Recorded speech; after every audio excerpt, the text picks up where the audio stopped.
تو اس نے سوچا کہ جب دیر ہے تو کیوں نہ میں وہاں پہ کیا نام ہے ان سے سوال کروں. کہا کہ آپ نے جواب دیا بولے کہ آپ جو ہے وہ ڈنڈے کا تو اعلان کر رہے ہیں اور آج سے دشمنی لگ رہے ہیں, یہ کون سا دوغلا پن ہے؟ تو اس نے کہا کہ میری سمجھ میں یہ نہیں لگتا کہ آپ ایسے ہو. کہا کہ جس وقت کے امام سے آپ ملنے آئے ہو میں اس کا بیٹا ہوں, اسی کاظم چھٹے مان کا سب سے بیٹے تھے. کہا کہ آپ تو رسول کے حکم میں کرتے ہیں. کہا کہ ٹھیک, کہا کہ میری سمجھ میں ایک چیز نہیں آتی, آپ سوال کرو. تو اس نے پوچھا کہ آپ یہ بتائیے نماز رسول یہ کیا رسول اللہ کہ میری سمجھ میں یہ نہیں آتی مفکر اسلام کے سوال کا نام لیا کیسے ہوا کہ بادشاہوں کو بچانے کے لیے بہت سارے اسلام میں مسئلے کھڑے کیے گئے ہیں. کہا کہ بندہ خود کیسے کام کرتا ہے یہ میری سمجھ میں نہیں آتا. آیا کوئی گناہ بندے نے کیا تو وہ بندہ کرتا ہے یا خدا کرواتا ہے؟ پہلے ایسا ہوا کرتا تھا کہ بادشاہ وقت نے کسی کا مان نہیں کیا تو کہا کہ صاحب بادشاہ وقت اس میں کیا کرے, جو کرواتا ہے وہ خدا کرواتا ہے. یاد ہے اس میں بادشاہ وقت کی تو ضرورت ہے, کسی نے قتل کر دیا اس میں بادشاہ وقت کیا کرے, جو کروایا وہ خدا نے کروایا ہے, بادشاہ نے خود تو قتل نہیں کیا ہے. تو بادشاہ وقت کو بچانے کے لیے دیکھو خلیفہ وقت الگ ہوتا ہے اور بادشاہ وقت الگ ہوتا ہے. خلیفہ وہ ہوتا ہے کہ جب فیصلہ کرتا ہے تو اس کی حقیقت اس کی نگاہوں میں ہوتی ہے اور بادشاہ ظاہر دیکھتا ہے, خلیفہ باطن دیکھتا ہے, الفاظ الگ الگ ہے. تو جب امام سے یہ سوال کیا گیا تو امام نے بتایا کہ 2-3 طریقے ہیں اور تینوں طریقوں سے آپ سمجھ لیجیے گا. پہلا طریقہ یہ ہے کہ انسان یا تو خود گناہ کرتا ہے اور دوسرا طریقہ یہ ہے کہ پروردگار خود گناہ کرواتا ہے اور تیسرا طریقہ یہ ہے کہ بندہ اور خدا مل کر گناہ کرتا ہے. سوچ کے پڑے آخرکار یہ بچا گیا اور پوچھا کرتے یہ انسان کو گناہ کرتے ہیں کہ آیا یہ خود کرتا ہے تو پروردگار خود نے جہاں پر اگر کوئی گناہ کرتا ہے اس مقدمے کے یہاں پر تو اس کو خود گناہ کر دیجیے تو اس سے وہ پروردگار نہیں کرتا. امام نے جواب دیا کہ کوئی پروردگار اس کو کوئی گناہ نہیں کر سکتا تو وہ اس کو نہیں کرتا. ظاہر بات ہے پروردگار اکیلا گناہ نہیں کر سکتا اور اگر بندہ اکیلا گناہ کرے تو یہ بھی معاملہ الگ ہے. بندے کو خود جان بوجھ کر اختیار دیا ہے گناہ کر سکتا ہے. 2 راستے دیے ہیں, صراط مستقیم اور صراط شیطان, صراط رحمان اور صراط شیطان. ایک اللہ والا راستہ ہے اور ایک شیطان والا راستہ ہے. انسان کو کیا ہے چھوٹی سی زندگی میں چند سانسیں ہیں جس سے چاہے چلیے. اور یا پھر طریقہ یہ ہے کہ بندہ اور خدا مل کر گناہ کرتے ہیں اور اگر بندہ اور خدا مل کر گناہ کرتے ہیں تو یہ عدل الہی کے خلاف ہے کہ بندے کو سزا دی جائے اور خدا بن جائے. بندے کو سزا دی جائے اور خدا بن جائے. تو جب انہوں نے یہ سنا تو پھر خام ہو گئے. افسوس اس مقام پر ہے کہ عالم اسلام کے جو مفکرین پائے جاتے تھے انہوں نے دین اسلام کو بانٹ کر کر دیا ہے بادشاہ وقت کی حفاظت کے. جب ان کے دل میں جیسا مسئلہ آیا اس وقت لوگوں نے اس چیز کو ویسے انجام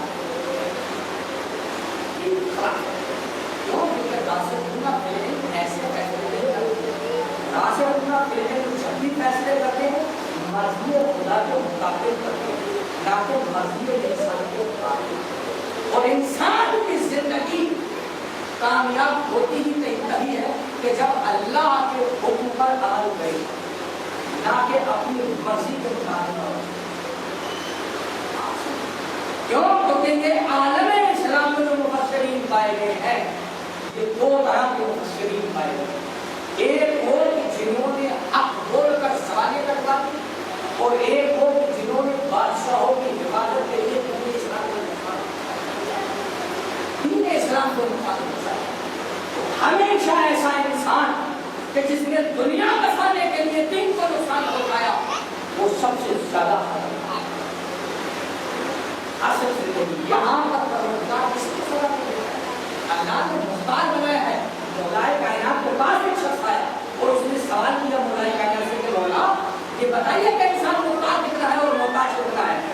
امام نے فرمایا کہ اپنا ایک پیر زمین سے اٹھاؤ.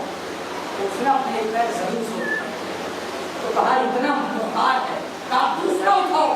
کہا تو مولا اگر میں نے دوسرا پیر زمین سے اٹھایا تو میں گر جاؤں گا. یعنی مولا بتانا یہ چاہتے تھے جب تک آل محمد کے طریقوں پر چلو گے ہوا میں رہو گے, اور جب اپنی مرضی کے مطابق چلو گے آپ زمین پر گرا دیے جاؤ گے. ہمیشہ اس چیز کا خیال رکھیں, اپنی زندگی بچانے کے لیے کبھی بھی اسلام کو نقصان نہ کریں.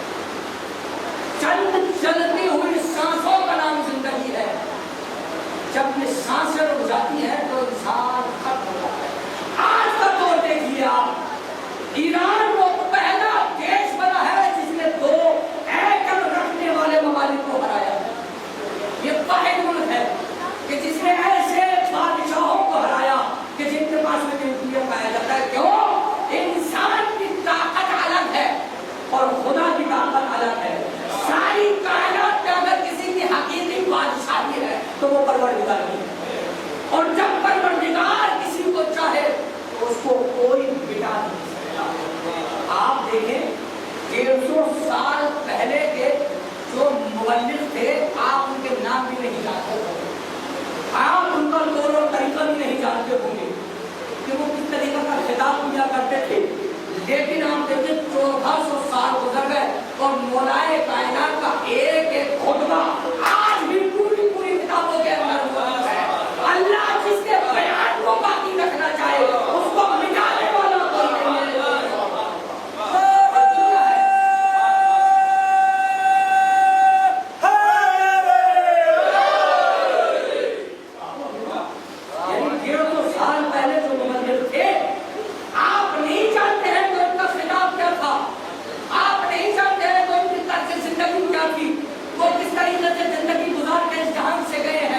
لیکن آپ دیکھیں 1400 سال پہلے اگر آل محمد نے کوئی حدیث, کوئی کلام, کوئی گفتگو, کوئی رخ, کوئی ارکان اگر اس دنیا میں کیا نام ہے انجام دیا ہے تو وہ آج کتابوں میں محفوظ ہے.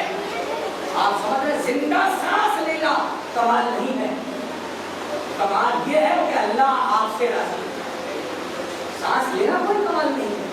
سانس تو جو جانور بھی لیتے ہیں جن کے پاس آتی ہے سمجھانے کا صرف یہ ہے آپ اللہ کے اوپر بھروسہ کر کے جس وقت وہ آپ سے راضی ہوتا ہے تو آپ کو نکالنے والا ہے. آپ جس نے خدا کے سامنے پر جھکا دیا اس کو مٹانے والا کوئی نہیں. آپ دیکھو کربلا وہ ذات مقدس ہے کہ جہاں پر ساری دنیا کی طاقت ایک طرف تھی اور حسین کا انکار ایک طرف تھا. آپ یعنی کیا اور جنگیں نہیں ہوئی ہیں اس دنیا میں؟ کربلا ایک نرانی ہے کہ جو کیا نام ہے اب تک باقی اور ہر زمانے میں جو بھی آتا ہے وہ حسین پر دل کا اٹھا نہیں کرتا ہے, حسین کے فضائل پڑھتا ہے, آل محمد کے مسائل و فضائل کی زندگی گزارتا ہے تو جنگیں کوئی نہیں ہوتی ہیں. مگر راہ حق پر جیسے حسین نے قربانیاں دی ہیں ایسے راہ حق پر کسی نے قربانیاں دی ہیں. دنیا ہے اللہ نے یہ وہ ہستیاں ہیں کہ جنہوں نے اپنی زندگی کا ابتدائی لمحے سے لے کے آخری لمحے تک خدا کی خوشنودی کے علاوہ قدم نہیں بڑھا. اگر سانس بھی لیا ہے تو خدا کی خوشنودی کے لیے. اور یہی بات مقدس ہے کہ جس کے لیے اللہ نے ارشاد فرمایا اب بھی یہ بات میں تجھ سے راضی ہوں. ایک گاؤں کا پردھان نہیں ہے تو کسی سے راضی ہو جائے گا. یہ کائنات کا خالق ہے جو کسی سے راضی ہونے کے لیے کہہ رہا ہے کہ میں تجھ سے راضی ہوں. ساری دنیا جاتی ہے. جناب علی کے حسین کا کارنامہ تھا سانس اور جانے کے بعد میں حرکت ناممکن ہے. سر کٹ جانے کے بعد میں جو نو کے نیزر کے کلام پاک کی تلاوت کرتا ہے وہ اس چیز کو بتاتا ہے کہ ہمارا کلام سانس کا محتاج نہیں ہے. ہمارے اختیار میں ہے یہ سانس, ہمارے اختیار میں ہے کہ ہم جب چاہے کلام کر سکتے ہیں. یہ ہے حسین. وہ حسین جس نے اس دنیا کو بتا دی.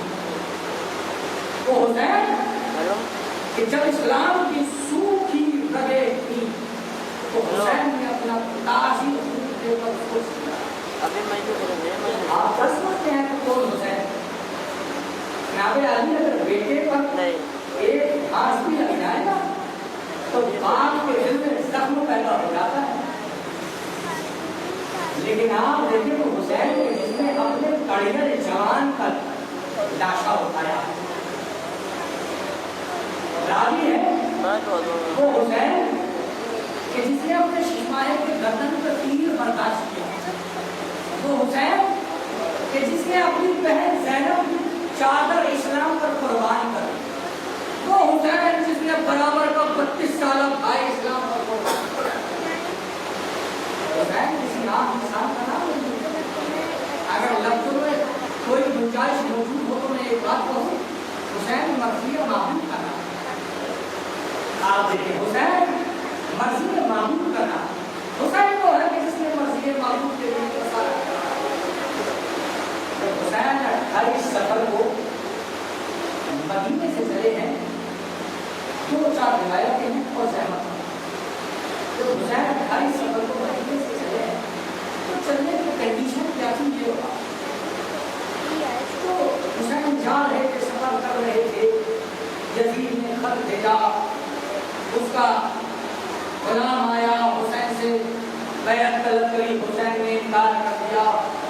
اب آپ وہ سنیں کہ جب حسین مدینے سے نکل گئے تو راوی کہتا ہے کہ میں سال میں 12 مرتبہ مدینے جایا کرتا اور اس کا کام تھا تجارت. ہر ماہ میں مدینے جایا کرتا تھا، مگر مدینے والوں کی شخصیت سے واقف تھا کہ مدینے والوں کا طور و طریقہ کیا. جب میں مدینے جاتا تھا تو مدینے والے خوشبو لگائے ہوئے ہوتے تھے، داڑھیوں پر کلہا کیے ہوئے ہوتے تھے، سفید لباس کے پہنے ہوئے ہوتے تھے اور خوش اخلاقی کے ساتھ بات کیا کرتے تھے. یہ ان کا طور و طریقہ ہے، ہنس کے بات کیا. لیکن جب میں 28 سفر کو میں مدینے پہنچا تو میں نے دیکھا کہ مدینے والوں کے گریبان 4 سب میں خاک پڑی ہوئی. تو میں نے پوچھا آہو بتا جا رہی ہے، سناٹا سا مدینے کی گلیوں میں چھایا ہوا ہے. تو میں نے پوچھا کہ یہ بتائیے کہ مدینے والوں آپ کو ہو کیا گیا ہے. تو جو آپ کی یہ کنڈیشن ہے، یہ آپ کی حالت ہوئی ہے. کسی نے بیان کیا کہ اصل میں تمہیں معلوم نہیں ہے کہ نواز رسول کا شہر چھوڑ رہا ہے. تب میں نے یہ سنا، کہا کہ کون حسین فاطمہ کا لوگ، کہا کہ ہاں. تو میں پریشان ہو گیا کہ آخر کار میں دیکھوں گا کہ مدینے والے جب کسی کو رخصت کرتے ہیں تو رخصت کرنے کا انداز کیا ہوتا ہے. میں پریشان ہو گیا. تو میں نے سوچا کہ میں دیکھتا ہوں کہ مدینے والے کیسے رخصت کرتے ہیں نواز رسول کو. تو میں نے کہا کہ مجھے بتاؤ کہ پہلے بنی ہاشم کہاں ہے. تو مجھے بتایا تو صلاح چلے جاؤ پہلے بنی ہاشم آئے گا. جب میں وہاں گیا تو میں نے دیکھا کہ گلیوں کی دونوں سائڈ تو کناٹیں لگا دی گئی ہیں. تو کناٹیں لگا دی گئی تاکہ میں کناٹ کے پیچھے چھپ کے کھڑا ہو گیا تاکہ میں یہ منظر دیکھ سکوں. تو میں نے دیکھا کہ ایک جوان طویل قد کا آدمی میں بنی ہاشم کے ایک گھر سے باہر آیا اور غیظ و غضب میں آنکھیں تھی اور تلوار کے قبضے پہ ہاتھ تھا. وہ بڑا طویل قد تھا. میں دیکھ کر گھبرا گیا کہ اتنا طویل قد انسان دنیا کو موجود ہے. اور کہا کہ تلوار کے قبضے پہ اس کی آنکھیں تھی، ہاتھ تلوار کے قبضے پر اور آنکھیں لال تھی اس کی. کافی میں نے گھبرا گیا اور میں رات کو پیچھے چھپ گیا کہیں کسی جوان سے مجھے کوئی خطرہ نہ ہو جائے. مجھے معلوم نہیں تھا یہ کون تھا کہ میں نے اس کے بعد دیکھا کہ 2 جوان ایسے چہرے لیے ہوئے برآمد ہوئے گھر سے کہ جیسے چوٹی کے ساتھ راوی بیان کرتا ہے. اور ان کے ہاتھ میں کرسی تھی، ان کے ہاتھ میں کرسی تھی. کہا کہ وہ میں نے بنی ہاشم کے گھر سے نکلے اور ایک میدان میں لا کر انہوں نے کرسی رکھی اور کرسی کی دائیں طرف ایک اور بائیں طرف ایک کھڑا ہوگا. تو وہاں سے ایک شخص گزرا تو میں نے پوچھا کہ جانے والے مجھے یہ بتا کہ 2 چاند سا چہرہ لیے ہوئے کون ہے. تو اس نے کہا کہ تجھے جانتے ہو. کہا کہ میں پہلے جانتا ہوں.